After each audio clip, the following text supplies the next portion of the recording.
Hello, hello.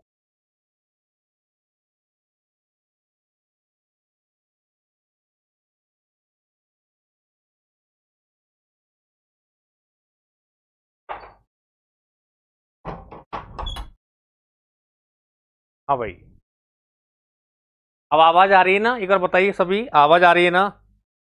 Farmer voice, हाँ जी बिल्कुल। अब आवाज आ रही है ना? भाई वॉइस क्लियर है ना? आप तो बताइए एक बार।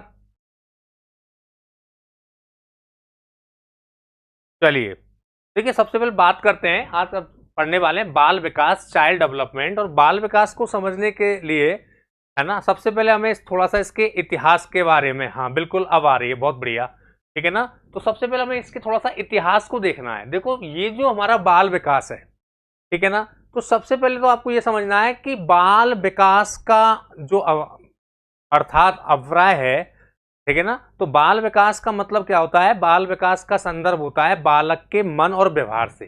यानी ये जो बाल विकास है, इसका संदर्भ किससे होता है? बालक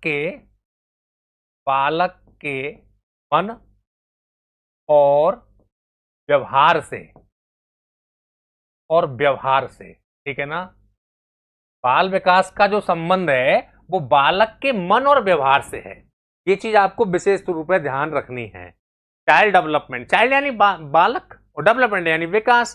तो इसका संबंध किससे? इस चाल जो बाल विकास है, इसका संबंध बालक के मन से और बालक के व्यवहार से है। ठीक है ना? अब देखिए, सबसे पहले ये जो हमारा बाल विकास है, ठीक है ना, पहले हम इसको किस नाम से जानते थे? इसी को जानते थे बाल मनोविज्ञान, यानी हम इसको बाल मनोविज्ञान भी कह देते हैं, चाइल्ड साइकोलॉजी। ठीक है, और इसी को अपन जनरली बोल देते हैं बाल विकास, बाल विकास। ठीक है, लेकिन दोनों में अंतर है। दोनों में क्या है? अंतर है। ठीक है, क्या अंतर है? देखो, तीन शाखाएं हैं बाल मनोविज्ञान। इसमें तो क्या होता है? बालक के विकास का अध्ययन, बालक के विकास का अध्ययन, विकास का अध्ययन गर्भ अवस्था से, कौन सी अवस्था से? गर्भ अवस्था से लेकर और बाल्यावस्था तक किया जाता है। कहां तक किया जाता है? बाल्यावस्था तक किया जाता है, वो तो कौन सी शाखा रहेगी? आपकी चाइल्ड साइकोलॉजी। ठीक है ना? बालक के विकास का अध्ययन गर्भ अवस्था से लेकर के और बाल्यावस्था तक तो अध्ययन करता था हमारा बाल मनोविज्ञान। अब इसी बाल मनोविज्ञान को वर्तमान समय में बाल विकास में कन्वर्ट किया गया है। ठीक है ना? इसको बोलते हैं अपन चाइल्ड डेवलपमेंट। इसमें क्या होता है? देखो, बालक के विकास का अध्ययन, बालक के विकास का अध्ययन, विकास का अध्ययन कहां से करेंगे? गर्भावस्था से। गर्भावस्था से लेकर के,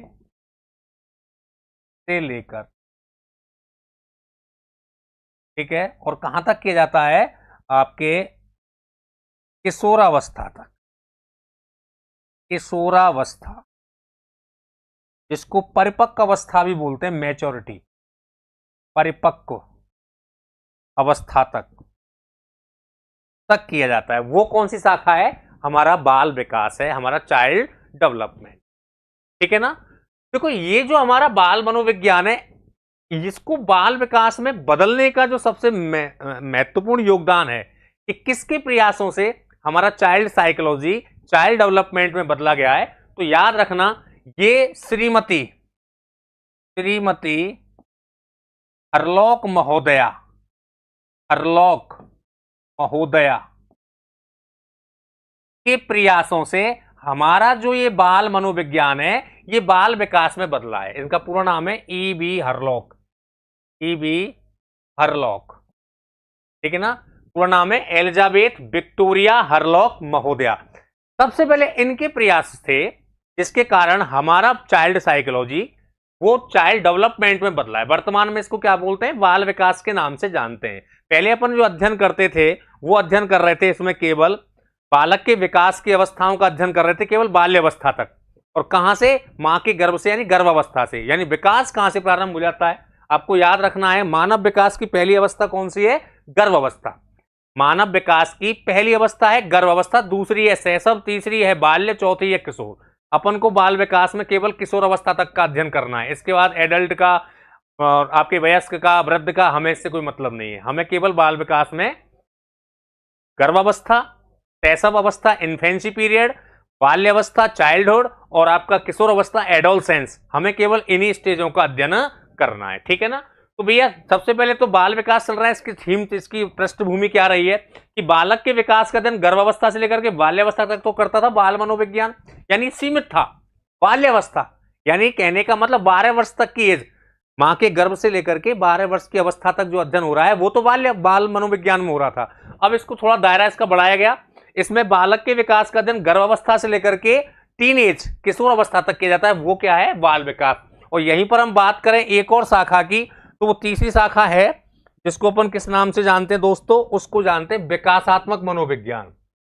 किस नाम से, विकासात्मक मनोविज्ञान। इसको बोलते हैं डेवलपमेंट साइकोलॉजी। क्या बोलते हैं इसको, डेवलपमेंट साइकोलॉजी कहा जाता है। विकासात्मक मनोविज्ञान को क्या कहा जाता है, डेवलपमेंट साइकोलॉजी इसको कहा जाता है। Okay, development psychology.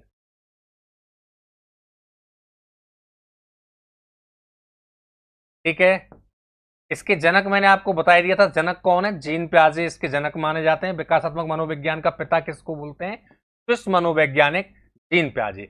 अब इसमें क्या है, इसमें भी बालक के विकास का अध्ययन होता है, लेकिन कहां से, प्राणी के विकास का अध्ययन या मानव के विकास का अध्ययन, प्राणी के विकास का अध्ययन, विकास का अध्ययन। और ये होगा आपके गर्भावस्था से, कहां से, गर्भावस्था से लेकर और कहां तक किया जाता है, वृद्धावस्था तक, वृद्धावस्था तक किया जाता है। वो कौन सी शाखा है, विकासात्मक मनोविज्ञान, डेवलपमेंट साइकोलॉजी। जीन प्याजे जो संज्ञात्मक विकास सिद्धांत के प्रतिपादक हैं, और सबसे पहले जो संज्ञान शब्द दिया था वो रेन डेकार्टे ने दिया था, ये ध्यान रखना है आपको। ओके, ठीक है ना। बताइए एक बार फटाफट से, ये समझ में आ रही है नहीं आ रही है, बताइए एक बार फटाफट से। चलें आगे, बढ़ते हैं आगे, ठीक है ना। अब देखिए विकासात्मक मनोविज्ञान, डेवलपमेंट साइकोलॉजी, इसके जनक कौन है, जीन प्याजे। प्राणी के विकास का अध्ययन कहां से कर रहा है, ये कर रहा है गर्भ अवस्था से लेकर के और वृद्ध अवस्था तक इसमें प्राणी के विकास का अध्ययन किया जाता है। वो शाखा का नाम क्या है, विकासात्मक मनोविज्ञान। ठीक है ना। और हमारे बाल विकास का संबंध किससे है, बाल विकास का संबंध बालक के मन से है और बालक के व्यवहार से है। ठीक है। मानव विकास की बात करते हैं कि मानव के विकास की पहली अवस्था कौन सी है, मानव विकास की। देखो सब में समानता यह है कि इसमें जो अध्ययन प्रारंभ हो रहा है वो गर्भ अवस्था से, तो इसका मतलब मानव विकास की प्रथम अवस्था गर्भ अवस्था है, गर्भावस्था। यानी मानव का विकास कहां से प्रारंभ हो जाता है, मानव का विकास मां के गर्भ से ही प्रारंभ हो जाता है। ठीक है। तो मानव विकास की अवस्था कौन सी है, प्रथम अवस्था गर्भ अवस्था है। और ये सबसे पहले किसने कहा था कि मानव विकास की पहली अवस्था गर्भ अवस्था है, यानी विकास मां के गर्भ से ही प्रारंभ हो जाता है। ये सर्वप्रथम किसने कहा था, श्रीमती हरलॉक महोदया। किसने बताया था, श्रीमती हरलॉक महोदया ने सबसे पहले यह कथन दिया कि भैया मानव विकास की पहली अवस्था गर्भ अवस्था है। ठीक है ना। मां के गर्भ में सबसे पहले बच्चे के शरीर के कौन से अंग का विकास होता है, सिर का। सबसे पहले सिर बनता है, सिर के बाद धड़ बनता है, धड़ के बाद हाथ बनते हैं, हाथ के बाद पैर बनते हैं।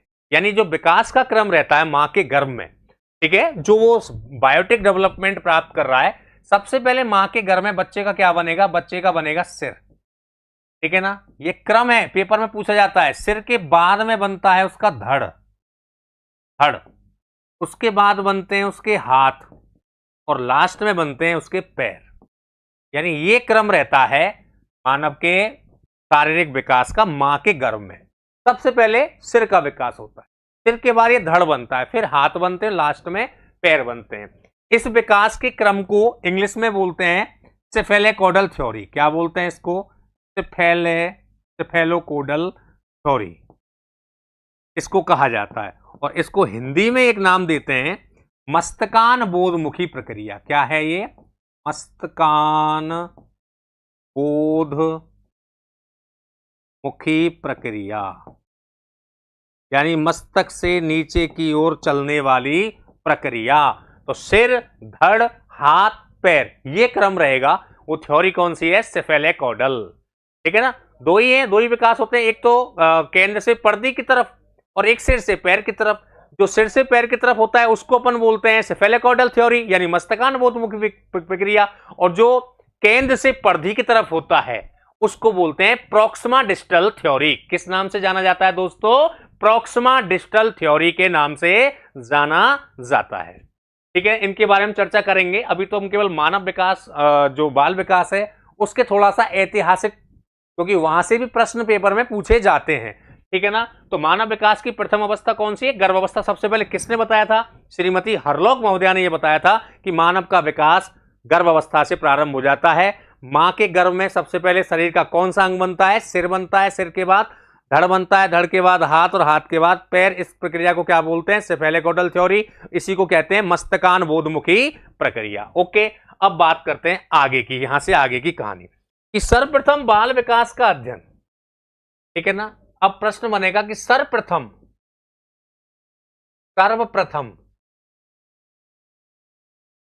बाल विकास का अध्ययन, बाल विकास का अध्ययन किसने प्रारंभ किया?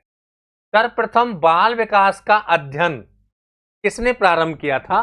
ठीक है, तो देखो, बाल विकास का जो सबसे पहले अध्ययन प्रारंभ किया है वो आपके जॉन लॉक और थॉमस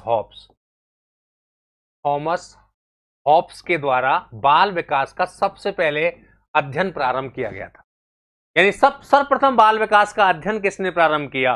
तो जॉन लॉक और थॉमस हॉब्स ने। ठीक है, कब किया था? ये किया भैया आपका 16वीं सदी में। कब किया है? 16वीं सदी में। ये सब कौन है? दार्शनिक है, शिक्षा शास्त्री हैं। इन्होंने सबसे पहले बाल विकास का अध्ययन प्रारंभ किया। ठीक है, दो तरीके से प्रश्न आता है कि बाल विकास का वैज्ञानिक विवरण सबसे पहले किसने प्रस्तुत किया, और एक प्रश्न आता है कि बाल विकास का सर्वप्रथम अध्ययन किसने प्रारंभ किया। एक प्रश्न ऐसे भी आता है कि बाल विकास का द्वितीय वैज्ञानिक विवरण किसने प्रस्तुत किया। ठीक है, तो सबसे पहला प्रश्न अगर आता है पेपर में कि सर्वप्रथम बाल विकास का अध्ययन किसने प्रारंभ किया, तो जॉन लॉक और थॉमस हॉब्स के द्वारा बाल विकास का सबसे पहले अध्ययन प्रारंभ किया गया है। ओके, ये चीज आपको ध्यान रखनी है। सदी कौन सी है? 16वीं। लेकिन बाल विकास का जो सर्वप्रथम वैज्ञानिक विवरण प्रस्तुत किया है वो किसने किया है? यानी सर्वप्रथम, ये बहुत ही इंपॉर्टेंट फैक्ट है, अक्सर आता है, सर्वप्रथम बाल विकास का वैज्ञानिक विवरण। कौन सा विवरण? वैज्ञानिक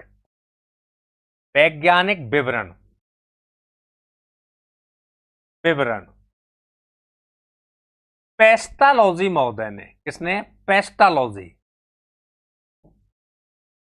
ने प्रस्तुत किया था। ठीक है ना? किसने प्रस्तुत किया? पेस्टालॉजी। एक स्विस समाज सुधारक और एक शिक्षक थे पेस्टालॉजी। स्विस का मतलब स्विट्जरलैंड देश के निवासी थे। Good morning Amit Kumar, very good morning आप सबके लिए। ठीक है ना?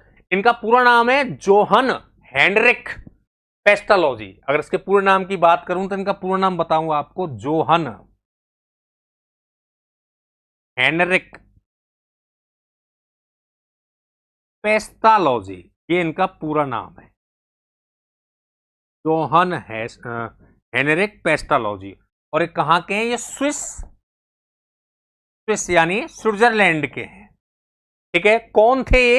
एक शिक्षक थे, टीचर थे, और एक समाज सुधारक थे, और इन्होंने बाल केंद्रित शिक्षा के लिए विशेष कार्य किया। ठीक है ना? इन्होंने ही बाल विकास का सबसे पहले क्या प्रस्तुत किया था? वैज्ञानिक विवरण। तो प्रश्न आता है कि सर्वप्रथम बाल विकास का वैज्ञानिक विवरण किसने प्रस्तुत किया है, तो आपका आंसर हो जाएगा पेस्टालॉजी।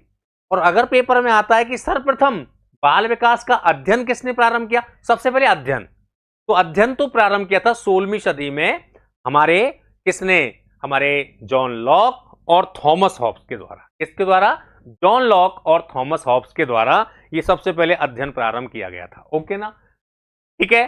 अब सर्वप्रथम बाल विकास का अध्ययन प्रारंभ किया पेस्टालॉजी ने। सन कौन सा है, सन की बात करेंगे, किस सन में, तो सन है 1774 ईस्वी, सन 1774, 1774, ठीक है। और इन्होंने जो ये विवरण प्रस्तुत किया था अपने स्वयं के ही, अपने यानी अपने ही पुत्र, अपने ही, और पुत्र की आयु कितनी है, महज अपने ही 3.5 वर्षीय पुत्र, 3.5 वर्षीय पुत्र, और पुत्र का नाम भी बता दें, अल्बर्ट, अल्बर्ट, ठीक है, पर दिया था। ठीक है, रीट में आए वो प्रश्न है कि किसने अपने स्वयं के ही 3.5 वर्षीय पुत्र पर बाल विकास का वैज्ञानिक विवरण दिया। ये प्रश्न एज इट इज इसी लैंग्वेज में पूछा गया कि किसने अपने स्वयं के 3.5 वर्षीय पुत्र पर बाल विकास का वैज्ञानिक विवरण प्रस्तुत किया, तो आपका आंसर क्या रहेगा, पेस्टालॉजी। ठीक है ना, कौन से सन में, 1774, कभी कभी शताब्दी पूछ ले तो 18वीं सदी, ठीक है ना, 18वीं सदी। और इन्होंने एक पुस्तक लिखी, उस पुस्तक का नाम है बेबी बायोग्राफी, जो अपने ही पुत्र पर है, बेबी बायोग्राफी। बेबी बायोग्राफी किसकी रचना है, ठीक है ना, तो बेबी बायोग्राफी हमारे जोहन हेनरिक पेस्टालॉजी महोदय की पुस्तक है, जो अपने स्वयं के 3.5 वर्षीय पुत्र है अल्बर्ट, सन 1774 यानी लगभग 18वीं सदी में इन्होंने बाल विकास का एक साइंटिफिक विवरण, डिस्क्रिप्शन इन्होंने प्रस्तुत किया था। इसीलिए बाल विकास का जो वैज्ञानिक विवरण प्रस्तुत करने वाला सबसे पहला व्यक्ति जाना जाता है, वो किसको माना जाता है, पेस्टालॉजी महोदय को जाना जाता है। ये चीज आपको बिल्कुल ध्यान रखनी है, बहुत ही इंपॉर्टेंट है। ठीक है, अब यहीं पर क्या हुआ कि पहला विवरण हो गया, इसके बाद आता है कि बाल विकास का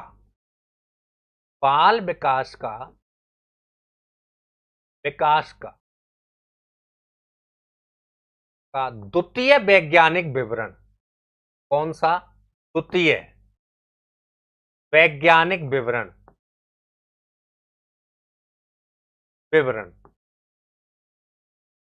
ठीक है ना, किसने प्रस्तुत किया था, टायर्डमैन ने। किसने, टायर्डमैन ने प्रस्तुत किया था।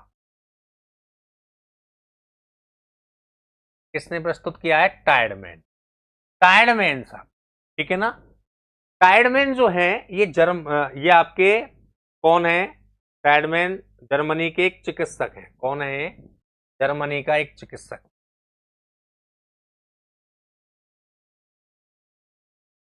है ये, ठीक है। कब दिया था इन्होंने विवरण, इन्होंने जो विवरण दिया था वो 1787 ईस्वी में, सदी वही 18वीं है, 18वीं सदी, ठीक है ना। इन्होंने भी ये जो विवरण दिया है अपने ही पुत्र पर दिया था, अपने ही पुत्र पर दिया था, ध्यान रखने वाली बात है। टायर्डमैन का जो संबंध है व्यक्ति इतिहास विधि के जनक माने जाते हैं, व्यक्ति इतिहास विधि, ठीक है ना। पेपर में आता है कि व्यक्ति इतिहास विधि के जनक कौन है, तो व्यक्ति इतिहास विधि यानी केस हिस्ट्री मेथड के ये क्या माने जाते हैं, ये जनक माने जाते हैं टायर्डमैन, ठीक है ना। किसने बाल विकास का द्वितीय वैज्ञानिक विवरण प्रस्तुत किया है, तो जर्मनी का चिकित्सक है टायर्डमैन, उसके द्वारा बाल विकास का द्वितीय वैज्ञानिक विवरण प्रस्तुत किया गया। किसने प्रस्तुत किया है, जर्मनी के चिकित्सक आपके टायर्डमैन साहब ने। ओके, बोलो याद रहेगा कि नहीं रहेगा, यहां तक की चीज बताइए एक बार, ठीक है। किसने बाल विकास का द्वितीय वैज्ञानिक विवरण प्रस्तुत किया, तो जर्मनी का चिकित्सक है जिसका नाम है टायर्डमैन। टायर्डमैन के द्वारा बाल विकास का द्वितीय वैज्ञानिक विवरण 1787 प्रथम दिया है पेस्टालॉजी ने 1774 में, और सबसे पहले बाल विकास का अध्ययन प्रारंभ किया जॉन लॉक और थॉमस हॉब्स के द्वारा। ओके, और सबसे पहले किसने बताया था कि मानव विकास की पहली अवस्था गर्भावस्था है? तो श्रीमती हरलॉक महोदया। यानी मानव का विकास कहां से प्रारंभ हो जाता है? मानव विकास गर्भावस्था से ही प्रारंभ हो जाता है। ओके, बताओ यहां तक कोई दिक्कत है किसी को? बताइए एक बार फटाफट से कमेंट करके। ठीक है, अब बात करते हैं यहां से आगे की कहानी। ठीक है, नेक्स्ट देखो, सन 1628 में, सन 1628 ईस्वी में कॉमेनियस ने, क्या नाम है? कॉमेनियस, कॉमेनियस ने 23वां अवस्था विद्यालय, 23वां अवस्था विद्यालय की स्थापना,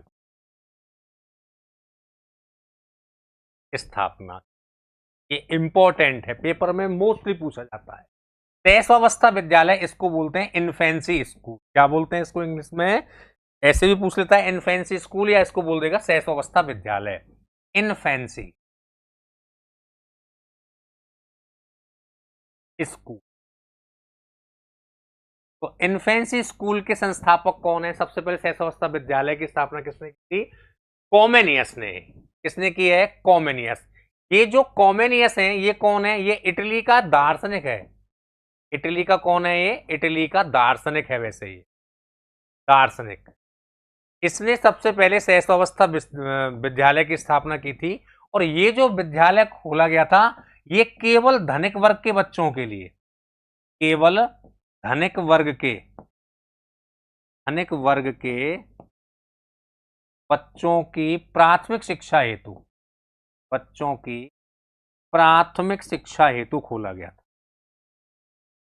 ठीक है ना, ध्यान रखना है, धनिक वर्ग के बच्चों की प्राथमिक शिक्षा के लिए इन्फेंसी स्कूल की स्थापना की गई थी। और ये किसने की थी? कॉमेनियस ने। कहां के हैं? इटली के। पूरा नाम बताएं इनका? इनका पूरा नाम है जोहन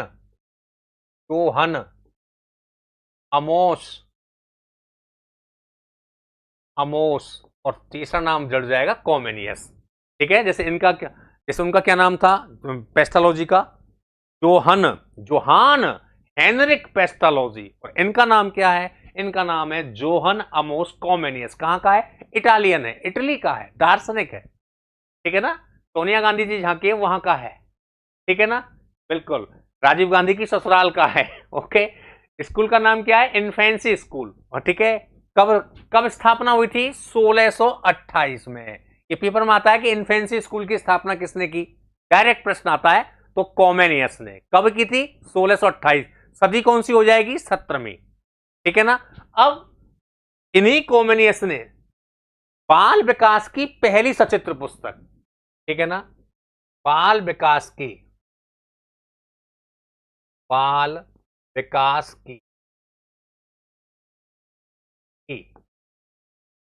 पहली सचित्र पुस्तक,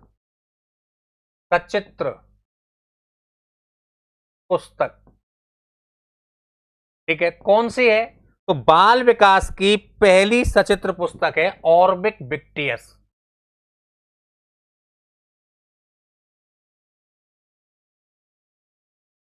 ऑर्बिक विक्टियस, ये बाल विकास की पहली सचित्र पुस्तक है। सचित्र पुस्तक ऑर्बिक विक्टियस, ये कब लिखी गई है?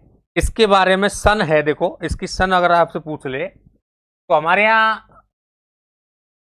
क्रांति कब हुई थी? पहली 1857 में, और 1628 में इन्फेंसी स्कूल की स्थापना हुई, और 1628 में कॉमेनियस ने इन्फेंसी स्कूल की स्थापना की है, यानी सहसावस्था विद्यालय की, और कॉमेनियस ने ही पहली सचित्र पुस्तक लिखी है। लेकिन लिखी कब है? 1857 की क्रांति से 200 वर्ष पहले, यानी सन है 1657 में। 1657 ईस्वी में बाल विकास की पहली सचित्र पुस्तक ऑर्बिक विक्टियस। सचित्र का मतलब जिसमें चित्र भी बना हो, जैसे अपन पढ़ते बच्चों को पढ़ाते हैं ना, आ से अनार, तो आ भी बना हुआ है और अनार बना हुआ है, इस तरीके से ये बाल विकास की पहली सचित्र पुस्तक है, जो कि जोहन अमोस कॉमेनियस, जो कि इटली के दार्शनिक हैं, उनके द्वारा यह पुस्तक लिखी गई है। प्रश्न आ जाए कि बाल विकास की पहली सचित्र पुस्तक ऑर्बिक विक्टियस किसने लिखी है? कॉमेनियस ने। कब लिखी है? 1657। इन्फेंसी स्कूल कब बना? 1628 में। कब बना? 1628 में। ठीक है ना। अब यहां से आगे एक बात करते हैं, सर्वप्रथम बाल अध्ययन आंदोलन की शुरुआत। सर्वप्रथम बाल अध्ययन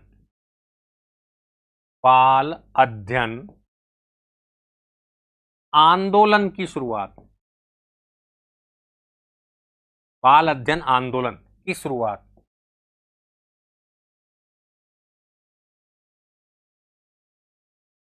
कहां से हुई थी?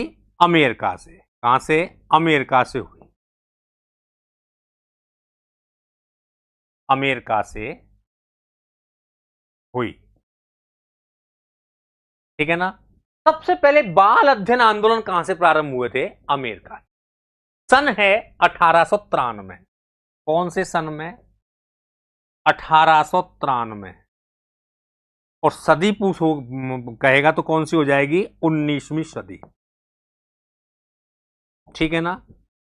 सर्वप्रथम बाल अध्ययन आंदोलन की शुरुआत सन 1893 में अमेरिका से स्टैनले हॉल के द्वारा की गई थी।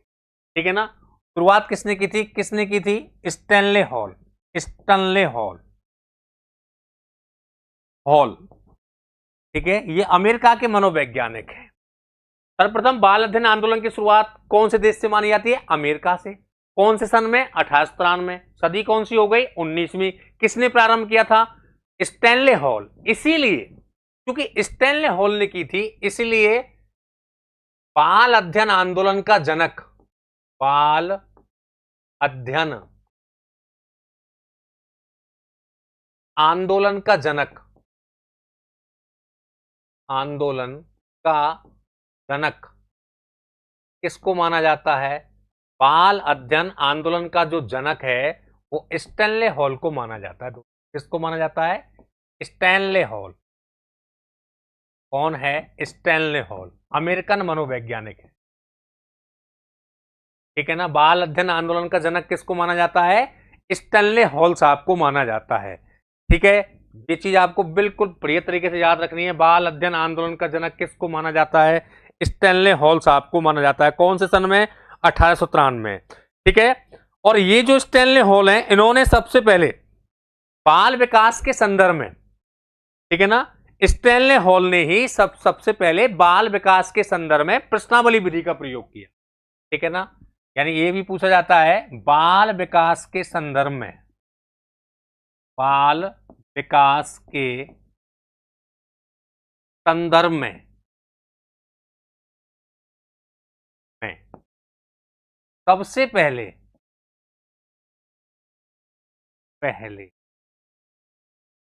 प्रश्नावली विधि का उपयोग। कौन सी विधि? प्रश्नावली विधि का उपयोग किसने किया था? तो भैया बाल विकास के संदर्भ में स्टैनले हॉल ने। किसने किया दोस्तों? स्टैनले हॉल के द्वारा। Stanley hall. प्रश्नावली विधि, लेकिन कई के क्षेत्र में बाल विकास में जिसने प्रश्नावली विधि को उपयोग में किया।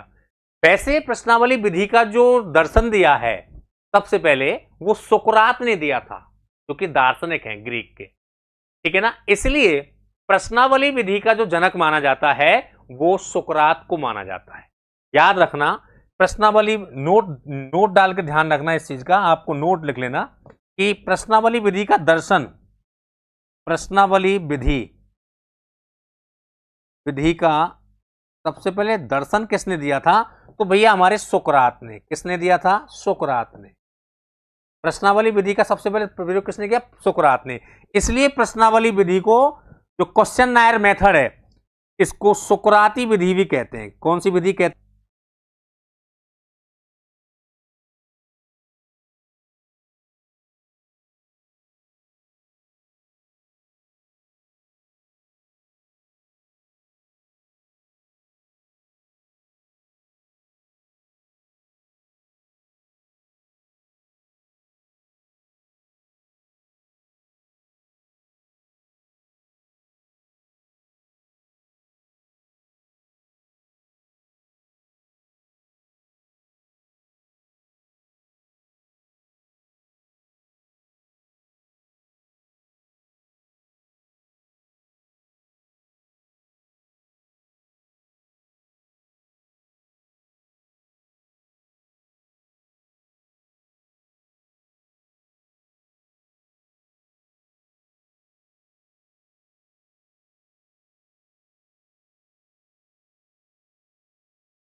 वॉइस नहीं आ रही हो।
Hello hello. हाँ भाई, अब आवाज आ रही है कि एक बार बताइए। बताओ भाई, एक बार आवाज आ रही है क्या प्रॉपर? वो बैटरी डिस्चार्ज हो गई थी। बताइए, अब आवाज आ रही है क्या? फटाफट से बताओ। बताओ भाई, कहाँ से प्रॉब्लम हुई थी, कहाँ से आवाज चली गई थी, बताइए।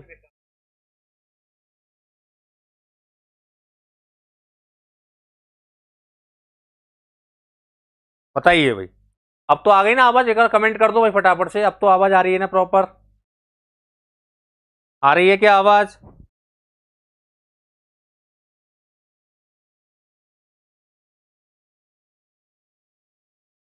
आ रही है सर, रितु रानी कह रही है सर आ रही है वॉइस। ठीक है, ओके।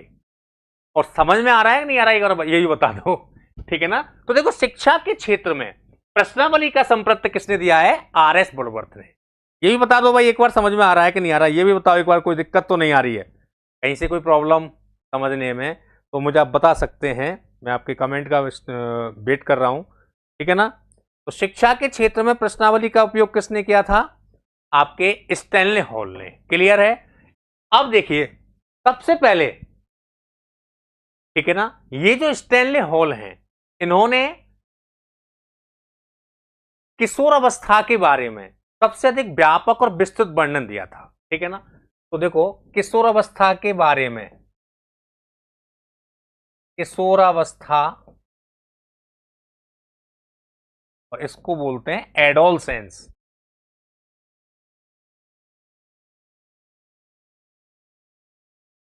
ठीक है ना? किशोर अवस्था के बारे में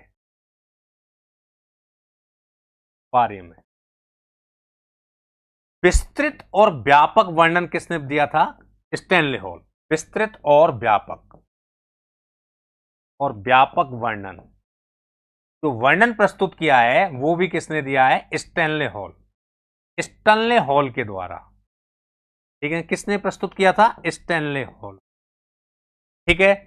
किस मनोवैज्ञानिक ने किशोर अवस्था यानी एडोलसेंस स्टेज का सबसे विस्तृत और व्यापक वर्णन या खाका तैयार किया था? स्टैनले हॉल ने। इन्होंने एक पुस्तक लिखी थी दोस्तों। क्या लिखी? एक पुस्तक।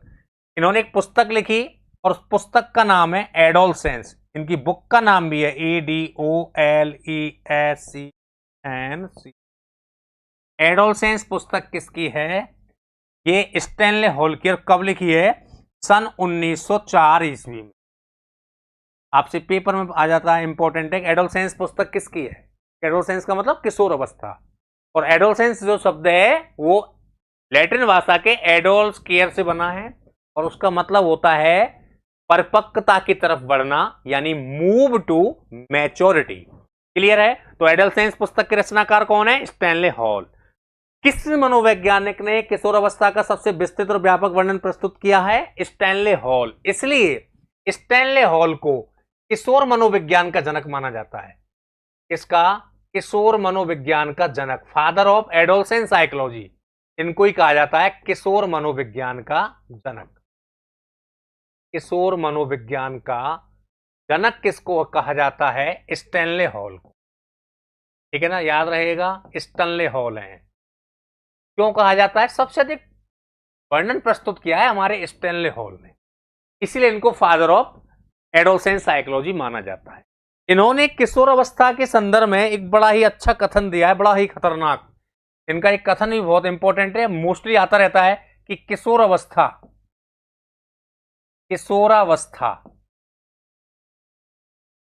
प्रबल, बड़े बड़े खतरनाक शब्द देगा, देखो, आंधी, प्रबल आंधी, तूफान,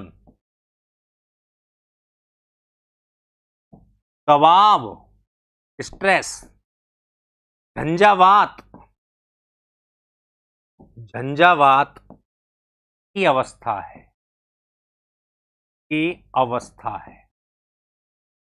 ये कथन किसने दिया है? ये कथन किसका है? Stanley hall. बहुत इंपॉर्टेंट है, सीधा आता है। किसने किशोरावस्था को आंधी का काल कहा है? किसने किशोरावस्था को तूफानी काल कहा है? किसने इसको समस्याओं की आयु कहा है? किसने इसको झंझावात नाम दिया है? तो स्टैनले हॉल। ठीक है ना, किसने दिया है? स्टैनले हॉल साहब ने। ये इसको बड़े बड़े खतरनाक नाम दिए, क्योंकि वास्तव में जो हमारा एडोलसेंस स्टेज है उसमें बहुत सारे क्या आते हैं बच्चे के अंदर। जब बच्चा बाल्यावस्था से किशोरावस्था की तरफ गमन करता है तो उसके अंदर बहुत सारे इमोशनली, यानी उसके अंदर सांवेगिक, उसके अंदर बहुत अधिक फिजिकल चेंजेस आते हैं, है ना, उसके अंदर सोशल चेंजेस आते हैं, उसके अंदर मॉरल चेंजेस आते हैं। इतने सारे चेंजों को कोई किशोर जो है वो एडजस्ट नहीं कर पाता, यानी वो समायोजन नहीं कर पाता है, और समायोजन जब वो नहीं कर पाता है तो वो कहीं ना कहीं भटक भी जाता है। तो भटकाव की अवस्था भी किसको कहते हैं? किशोर अवस्था को। और जीवन का स्वर्णकाल भी किसको कहते हैं? गोल्डन एज भी किशोर अवस्था को कहते हैं। आपराधिक प्रवृत्ति का नाजुक समय भी कौन सी अवस्था को कहते हैं? किशोर अवस्था को। बसंत ऋतु की संज्ञा किसको दी गई है? किशोर अवस्था को। आंधी, तूफान, दबाव, झंझावात का काल कौन सा है? किशोर अवस्था। टीनेजर किसको कहते हैं? किशोर अवस्था को। सजने संवरने की अवस्था कौन सी है? किशोर अवस्था। आत्मसम्मान को महत्व किस में दिया जाता है? किशोर अवस्था में। वीर पूजा, नायक पूजा, जिसको वर्शिप बोलते हैं, ये प्रवृत्ति कौन सी अवस्था में पाई जाती है? किशोर अवस्था में। WHO ने, वर्ल्ड हेल्थ ऑर्गेनाइजेशन ने किशोर अवस्था की अवधि क्या मानी है? 10 से 19 वर्ष। कितनी मानी है? 10 से 19 वर्ष। किशोर अपने आप में एक विशिष्ट अहम केंद्रित करते हैं, ये किसका मानना था? एक अमेरिकन मनोवैज्ञानिक थे, डेविड एल्काइड। उनका मानना था कि किशोर अपने आप में एक विशिष्ट अहम केंद्रित करते हैं। ठीक है, और उसके दो पार्ट होते हैं, उसके दो केंद्र होते हैं। एक तो इमेजिनरी ऑडियंस, ठीक है ना, क्या मानता है? काल्पनिक श्रोता, इमेजिनरी ऑडियंस मान लेता है, और एक उसके अंदर फीमेल आ जाता है। ठीक है ना, क्या आ जाता है? फीमेल। यानी इमेजिनरी ऑडियंस का मतलब ये होता है कि किशोर को ये लगता है कि लोग उसकी तरफ, जैसे मान लो कि कोई बच्चा है, उसकी शर्ट पे दाग लगा हुआ है किशोर अवस्था का, वो क्या कहता है कि मैं इस शर्ट को पहन के नहीं जाऊंगा। क्यों? लोग उसकी तरफ क्या देते हैं? ध्यान। अरे कुछ भी पहन जाओ, आजकल कोई कुछ ध्यान नहीं देता, लेकिन उसको लग रहा है, ठीक है, वो क्या मान रहा है? एक इमेजिनरी ऑडियंस बैठा लिया है, काल्पनिक श्रोता। और व्यक्तिगत दंत कथा होती है, जिसको फीबल बोलते हैं। ये क्या कहता है? व्यक्तिगत दंत कथा क्या होती है कि आपने देखा हो किशोर किशोरी अक्सर ये कहते हैं, क्या पापा आप मेरी भावनाओं को समझ नहीं पाते हो, है ना, आपने कभी मेरी भावनाओं को नहीं समझा, आपने कभी मेरी इच्छाओं को नहीं समझा।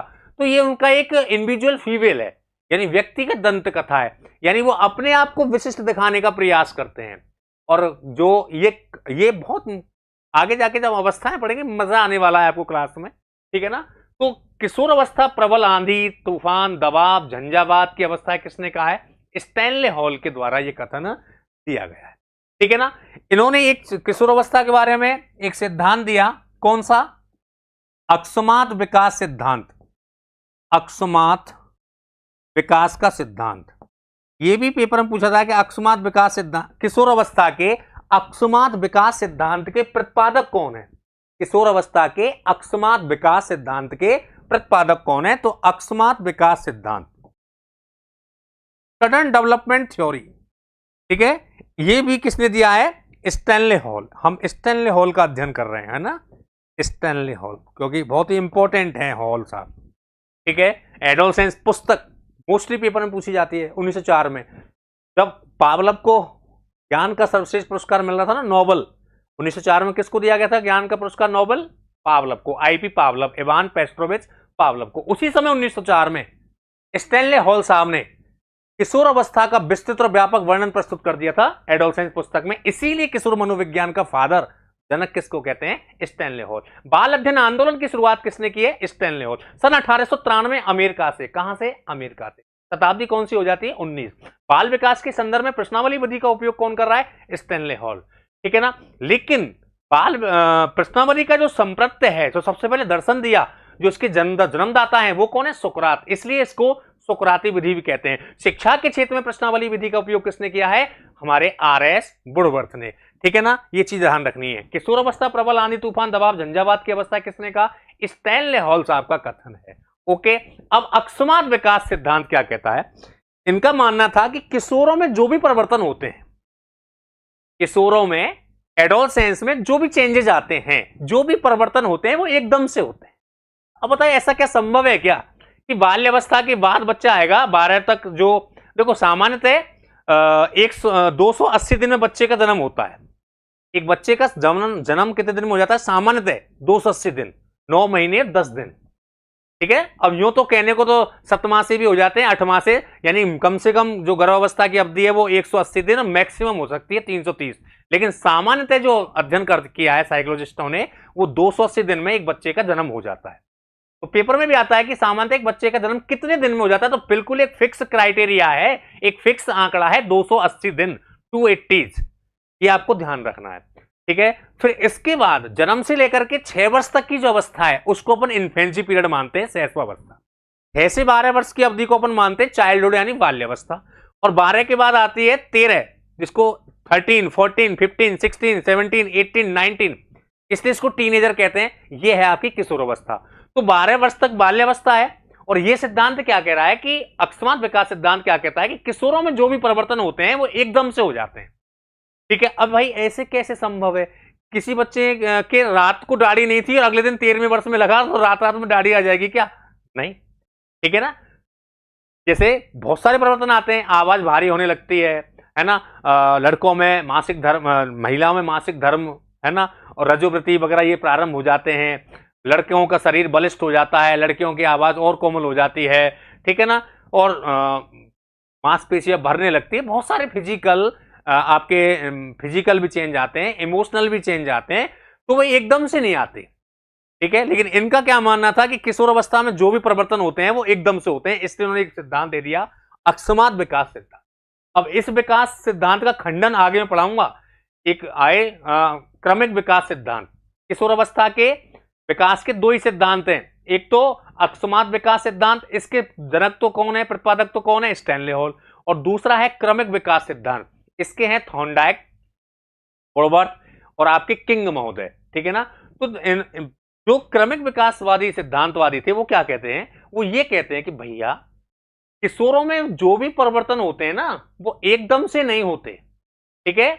उनमें जो परिवर्तन होते हैं उसके लक्षण पूर्व की अवस्था यानी उत्तर बाल्यावस्था में देखने को मिल जाते हैं, ठीक है। जैसे इन्होंने उदाहरण दिया, किंग ने एक परिभाषा दी कि जिस प्रकार एक ऋतु आगमन के लक्षण उससे पहले वाली ऋतु में ही दिखाई देने लग जाते हैं, ठीक उसी प्रकार किशोर अवस्था के लक्षण उत्तर बाल्यावस्था में दिखाई देने लग जाते हैं, ठीक है ना। एकदम से परिवर्तन नहीं होता। लेकिन ये स्टैनले हॉल क्या कहते हैं कि किशोरों में जो भी परिवर्तन होते हैं वो एकदम से होते हैं। इसलिए उन्होंने एक सिद्धांत बना दिया, अकस्मात विकास सिद्धांत। बोलो याद रहेगा कि नहीं रहेगा? फटाफट से बताओ, याद रहेगा ना आप सबको? बताइए। चलिए बहुत बढ़िया, चलिए आगे चलते हैं, फटाफट देखते हैं, है ना। अब इन्होंने देखो, इन्होंने एक तो 2 संस्थाएं स्थापित की स्टैनले हॉल ने। कौन सी? एक तो है child study society, child study society, ठीक है। और दूसरी है child welfare organisation, child welfare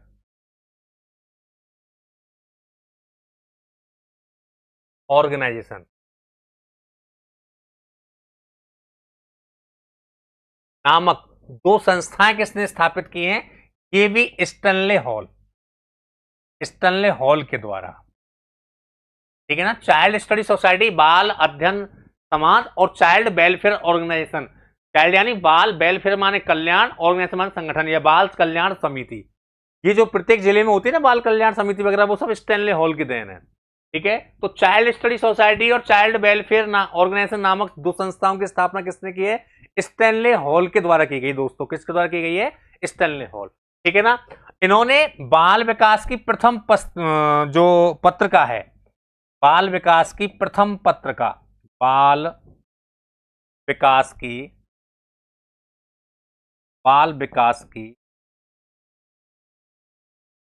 प्रथम पत्रिका, सबसे पहले पूछा जाता है कि बाल विकास की प्रथम पत्रिका कौन सी है? Pedagogy seminar, pedagogy seminar. ये बाल विकास की पहली क्या है? पत्रिका। और ये किसने पब्लिश कराई है? ये भी स्टैनले हॉल ने, स्टैनले हॉल। इसका मतलब होता है, इसको हिंदी में बोलते हैं शिक्षा शास्त्र संगोष्ठी। शिक्षा शास्त्र, सेमिनार का मतलब होता है संगोष्ठी, और पेडागोजी का मतलब होता है शिक्षा शास्त्र।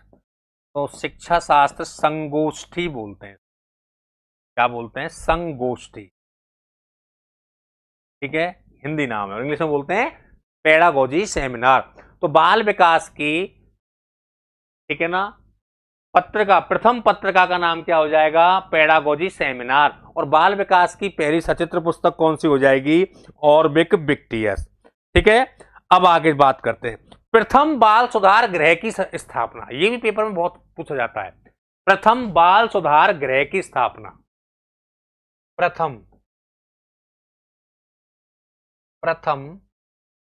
बाल सुधार गृह की स्थापना, ठीक है। तो देखो, प्रथम बाल सुधार गृह की स्थापना कहां हुई थी? न्यूयॉर्क में हुई थी। कहां पे हुई थी? न्यूयॉर्क। और न्यूयॉर्क कहां है? अमेरिका में। न्यूयॉर्क अमेरिका में। और सन कौन सा है? सन की बात कर लें तो 1887 ईस्वी। प्रथम बाल सुधार गृह की स्थापना कहां पे की गई थी? न्यूयॉर्क अमेरिका, ठीक है। बहुत ही इंपॉर्टेंट फैक्ट है, मोस्टली एग्जाम में पूछा ही जाता है कि प्रथम बाल सुधार गृह की स्थापना कहां हुई है? तो न्यूयॉर्क अमेरिका में प्रथम बाल सुधार गृह की स्थापना हुई, ठीक है ना। यहीं पर इंग्लैंड की बात कर रहे हैं। इंग्लैंड में जेम्स सली ने, क्या नाम है? जेम्स सली ने एक संस्था स्थापित की। कौन सी? Beatrice association for child study नामक संस्था, ठीक है। ये किसने स्थापित की है? जेम्स सली ने। इंग्लैंड में जेम्स सली ने Beatrice association for child study नामक संस्था की स्थापना की, नामक संस्था की स्थापना।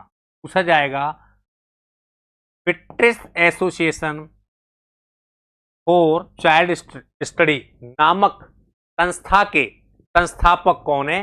तो याद रखना, Beatrice association for child study नामक संस्था के जो संस्थापक हैं वो आपके जेम्स सली हैं। कौन है? जेम्स सली, ठीक है ना। अच्छा, अब यहां पर एक बहुत इंपॉर्टेंट, प्रथम बाल निर्देशन क्लिनिक की स्थापना, ठीक है ना। याद रखें, प्रथम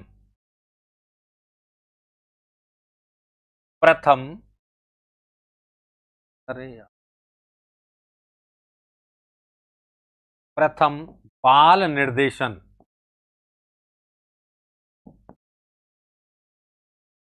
क्लिनिक की स्थापना,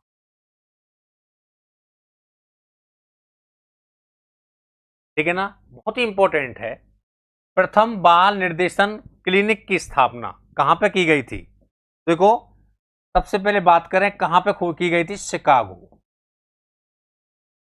शिकागो में। और शिकागो कहां है? अमेरिका में।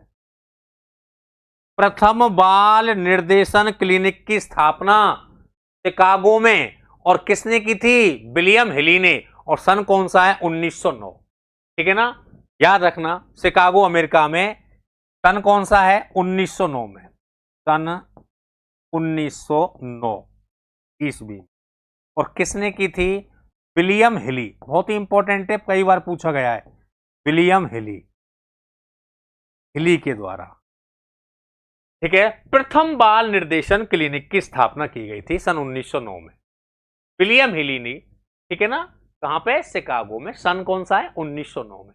ये जो बाल निर्देशन क्लिनिक है, इसमें होता क्या है? इसमें काम क्या होता है? इसमें बाल उपचार के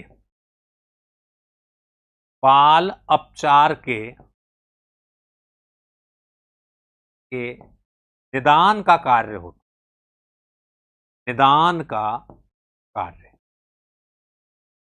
ठीक है ना, बाल उपचार के निदान का कार्य किसमें होता है? आपके बाल निर्देशन क्लिनिक। बाल निर्देशन क्लिनिक, संसार का पहला बाल निर्देशन क्लिनिक शिकागो में 1909 में विलियम हिली के द्वारा स्थापित किया था। सन है 1909। ठीक है ना, और इसमें होता क्या था? बाल उपचार। उपचार का मतलब होता है अपराध, बाल अपराध, और निदान का मतलब होता है समस्या के कारणों का पता लगाना। तो इसमें बाल अपराध के कारणों का पता लगाया जाता था, उसका उपचार करने का काम होता था। वर्तमान समय में इसी को कैरियर डे के नाम से मनाते हैं। इसी को किसके नाम से मनाते हैं? वर्तमान में कैरियर डे के नाम से इसको मनाया जाता है, ध्यान रखना।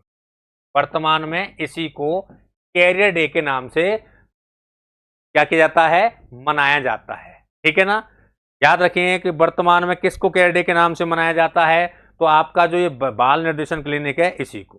ठीक है ना, अब बात करते हैं अपने भारत की, कि भारत में बाल विकास की शुरुआत कब से मानी जाती है। देखिए, ठीक है ना, अब सुने भाई भारत की कहानी। भारत में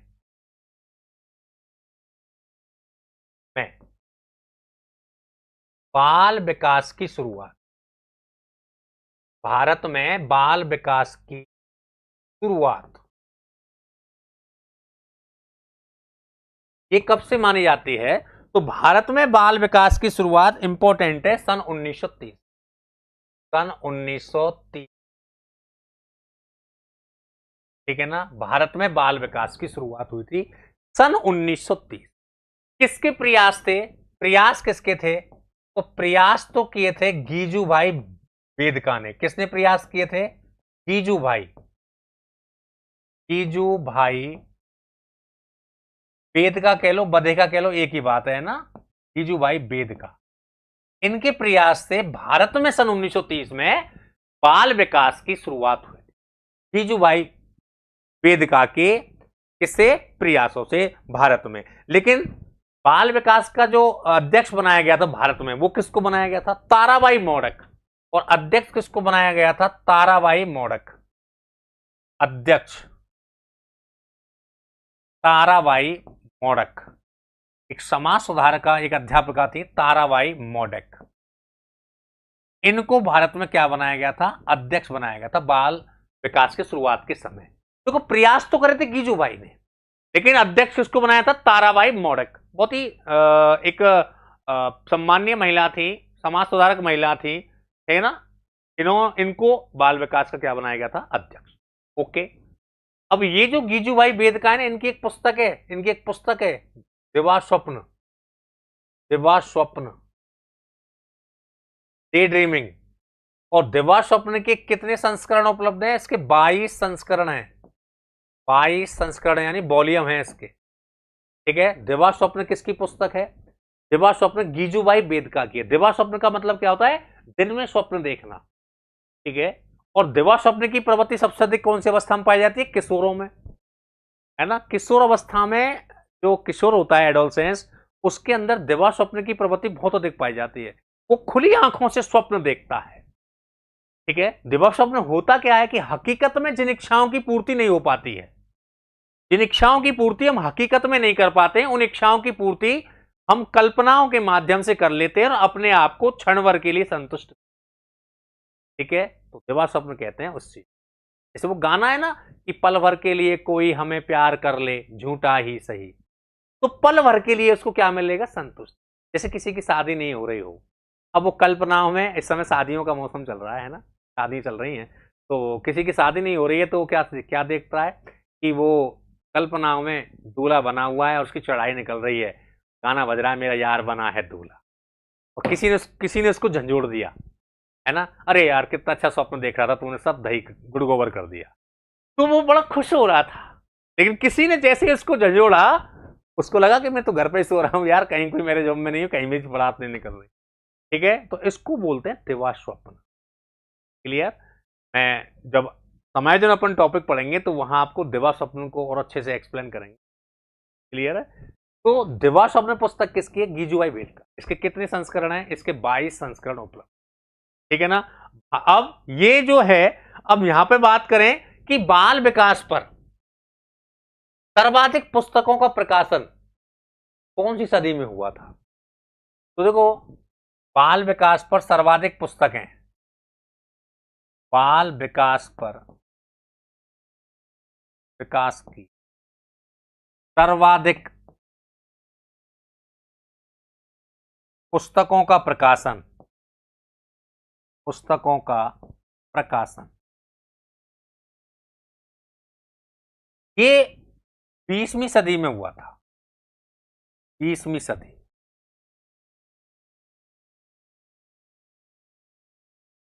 इसीलिए क्रो एंड क्रो ने 20वीं सदी को बालकों की शताब्दी नाम।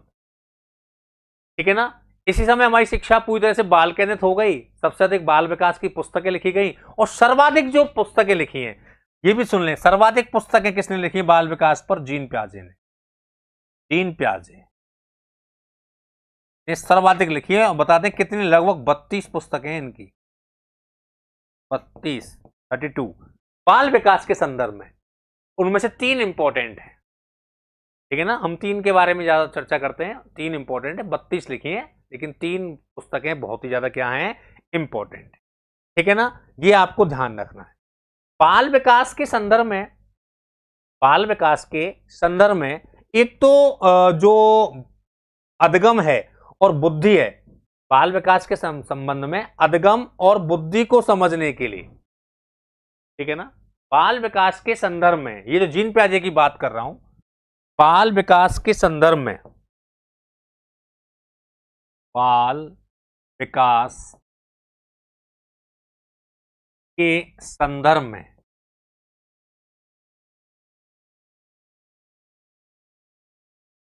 बुद्धि व अधगम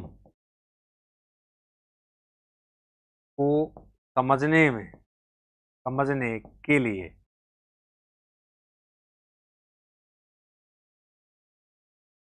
विकासात्मक सिद्धांत जो प्रस्तुत किया था वो किसने दिया था? जीन पियाजे।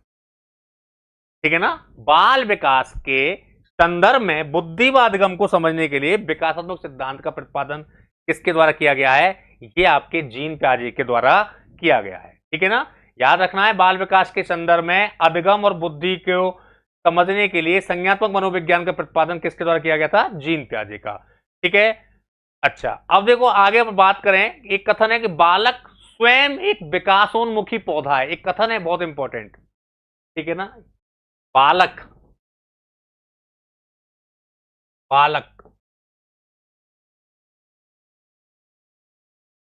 स्वयं एक विकासोन्मुखी, कौन सा? विकासोन्मुखी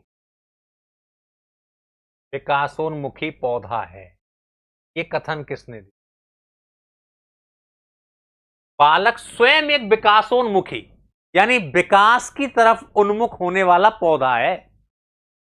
ठीक है ना? स्वयं, अपने आप। ये कथन किसका है? ये कथन है फ्रॉबेल। कथन किसने दिया है? फ्रॉबेल साहब का कथन।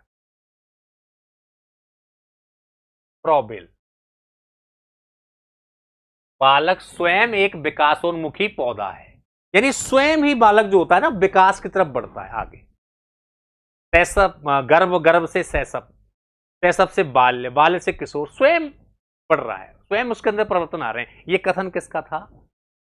फ्रॉबेल। और फ्रॉबेल जो है ये कौन सी विधि के जनक माने जाते हैं? ध्यान रखना, फ्रॉबेल को माना जाता है किंडरगार्टन पद्धति का जनक। किंडरगार्टन पद्धति का जनक, पद्धति का जनक किसको कहते हैं? फ्रॉबेल को कहते हैं।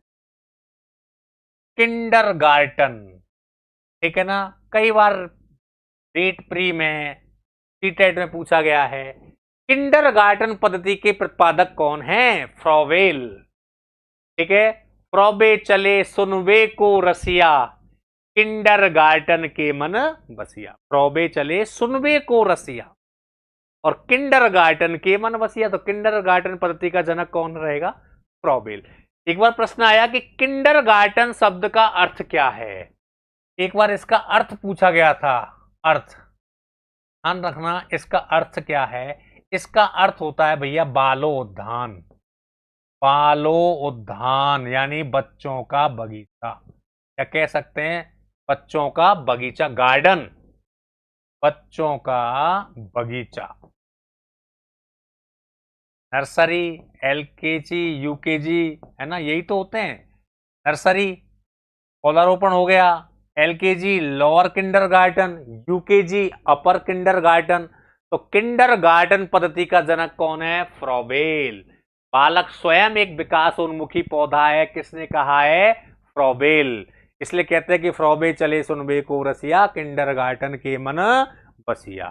ठीक है। अब देखो सीटेट में प्रश्न आया कि किसने बाल विकास के संदर्भ में, किसने बाल विकास के संदर्भ में सबसे पहले भारतीय परिवेश की कथाओं का उपयोग किया था? यानी बच्चों के विकास को समझने के लिए, बाल विकास के संदर्भ को जानने के लिए किसने भारतीय परिवेश की कथाओं का उपयोग किया है? किसने? ठीक है, बड़ा इंपॉर्टेंट, कई बार पेपर में आया, सीटेट में जैसे एग्जाम में दिया गया, अभी भी सीटेट होने वाला है। ठीक है, तो देखो सर्वप्रथम बाल विकास के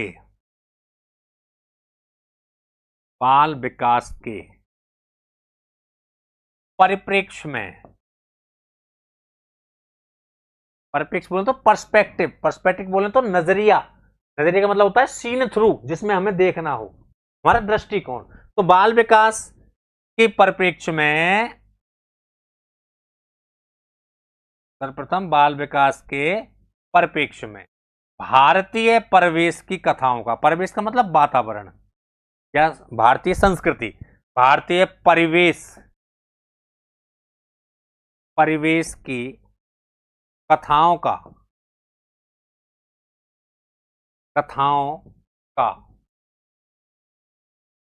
उपयोग,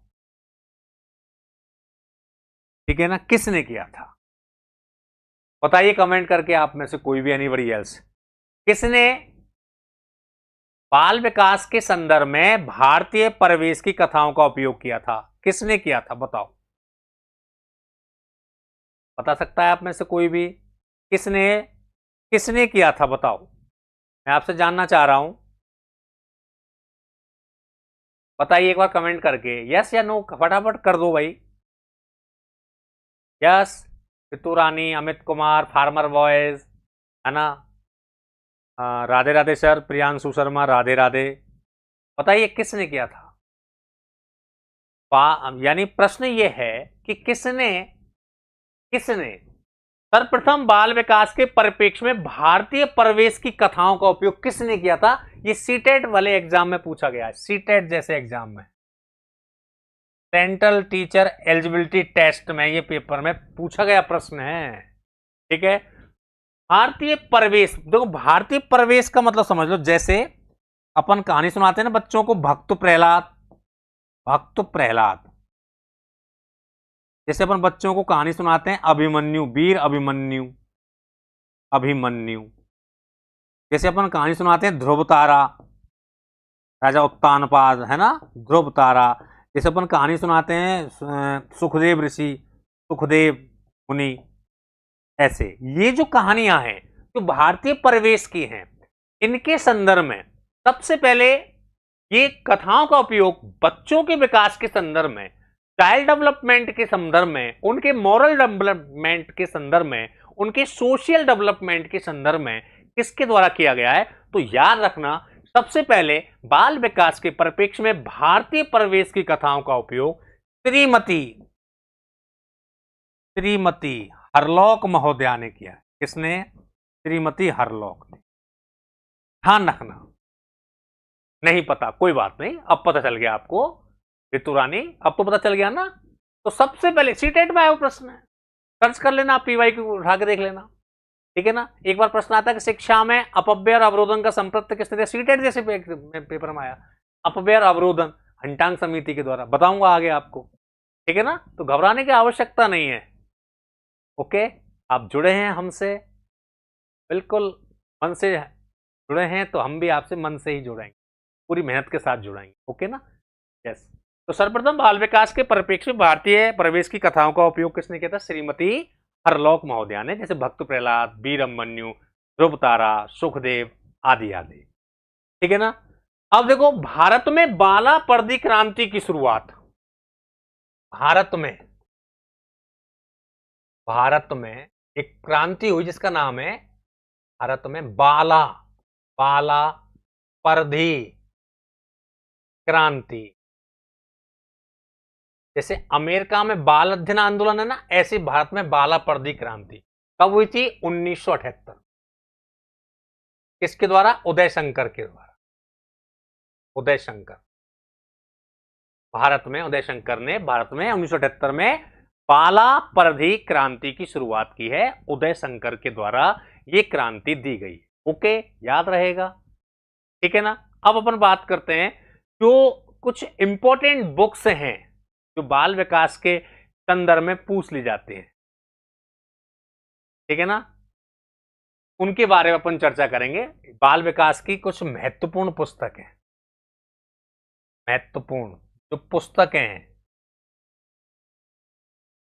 ठीक है ना, कौन कौन सी हैं, ठीक है ना, इनके बारे में बात करते हैं। देखो, पहला है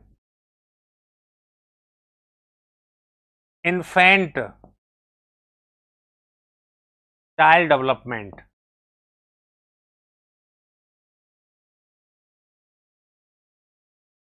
इन्फेंट चाइल्ड डेवलपमेंट, ये किसकी पुस्तक है? टेन महोदय।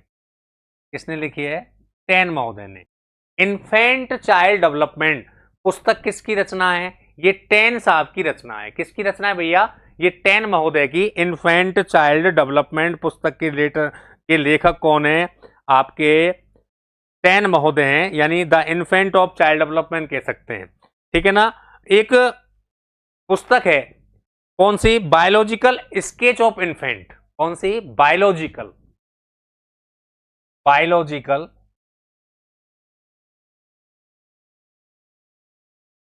Sketch of infant. ये पुस्तक किसकी है? ये हमारे डार्विन साहब की है, चार्ल्स डार्विन, ठीक है ना। बायोलॉजिकल स्केच ऑफ इन्फेंट पुस्तक के राइटर कौन है? Charles Darwin. और एक पुस्तक है language and thought of a child. Language and thought of a child, ये पुस्तक किसकी है? जीन प्याजे। किसने लिखी है? जीन प्याजे ने। Language and thought of a child, यानी बच्चों के भाषा और उसके विचार, ये पुस्तक किसके द्वारा लिखी गई है? ये पुस्तक आपके जीन प्याजे साहब के द्वारा लिखी गई है, ठीक है ना। एक पुस्तक है इनकी the moral adjustment of a child, ठीक है ना। मॉरल एडजस्टमेंट नहीं, sorry, moral judgement of a child, ठीक है ना। एक पुस्तक है moral judgement of a child, ये पुस्तक भी किसकी है? जीन प्याजे साहब, जीन प्याजे महोदय के द्वारा लिखी गई पुस्तक है moral judgement of a child, यानी बच्चों के नैतिक निर्णय। ये पुस्तक भी किसने लिखी है? ये भी जीन पियाजे के द्वारा लिखी गई है। एक पुस्तक है the child conception of world, यानी संसार के बच्चों के नैतिक निर्णय, है ना। ये मोस्टली कुछ पुस्तकें हैं, ये जो अक्सर इसमें से पूछ ली जाती है, जैसे इन्फेंट चाइल्ड डेवलपमेंट पूछी गई है। द इन्फेंट चाइल्ड डेवलपमेंट पुस्तक किसकी? 10 की। बायोलॉजिकल स्केच ऑफ इन्फेंट किसकी है? ये डार्विन साहब की है। Language and thought of a child ये किसकी है? ये जीन पियाजे की है। मॉरल डेवलपमेंट ऑफ चाइल्ड ये किसकी है? ये भी जीन पियाजे के द्वारा लिखी गई पुस्तकें। ठीक है दोस्तों, कल यहीं से कारवा को आगे बढ़ाएंगे। कल अपन इसके साथ में बाल विकास का अर्थ और उसकी परिभाषा समझ करके और सीधा टॉपिक स्टार्ट करेंगे, ग्रोथ एंड डेवलपमेंट, यानी अभिवृद्धि और विकास। इस टॉपिक को लेकर के हम नेक्स्ट क्लास में चर्चा करेंगे। ठीक है, तो चैनल पर नया आया हो वो चैनल को एक बार सब्सक्राइब कर ले। ठीक है ना, वीडियो को अपने अदर साथी जो भी तैयारी कर रहे हैं सीटेट की, EMRS की, रीट की, या किसी भी टीचर भर्ती की जिसमें साइकोलॉजी सब्जेक्ट आता है, ठीक है, या जिसमें CDP आता है, चाहे वो यूपी टेट का बच्चा हो चाहे वो बिहार टेट का हो, है ना, हाँ, वो इसको जरूर इसको क्या कर देगा? शेयर कर देगा, है ना। मिलते हैं कल फिर एक नई उमंग, एक नई तरंग, एक नई जोश के साथ। तब तक के लिए आप सभी का दिन शुभ हो। जय श्री कृष्णा, जय श्री राम। धन्यवाद भाई। नवीस कह रहे हैं सर मैंने तो आते ही कर दिया, बहुत बढ़िया, धन्यवाद आपके लिए, बहुत बढ़िया।